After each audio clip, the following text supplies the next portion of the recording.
Although Jesus was asked, what is the greatest commandment? He replied by giving 2 commandments. Why? Well, basically, if we stop at the first commandment to love God with all your heart, with all your soul, with all your mind, what does that mean? How can we do it? The second commandment is not really a second commandment, but an explanation of that first commandment. We love God with all our being by loving our neighbor. And Jesus told us that sometimes our neighbor could be our enemy. Everybody is our neighbor. No exclusion. Everybody is included in that command to love. That's how we love God with all our being. Because God does not need our love. But God, like any father, any mother, any parent, wants his children to love one another, to live in peace and harmony. That's what pleases any parent, and that's what pleases our Heavenly Father. And by loving our neighbor, we love God.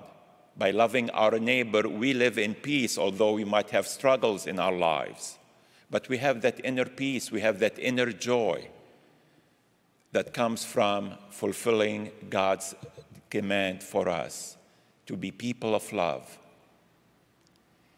It's important for us because sometimes we tend to kind of move towards one commandment against the other. As you know, the Pharisees were known for their following of the law.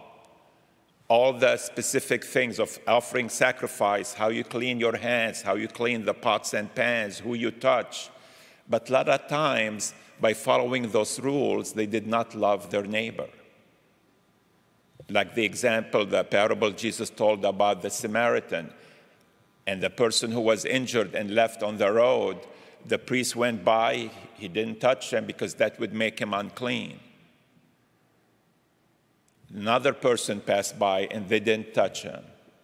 But the Samaritan did. He cared for them.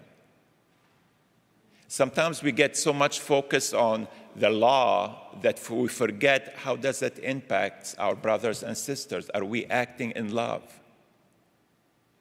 But also we can go to the other extreme, that we're so much into helping our neighbor, our brothers and sisters, the whole of creation, but we don't have room for God in our lives.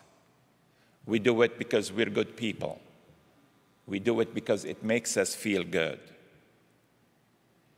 We have to have a balance because really there are only one commandment, to love God and to love our neighbor. And our love for our neighbor stems from God loving us and our gratitude for that love by sharing his love with others.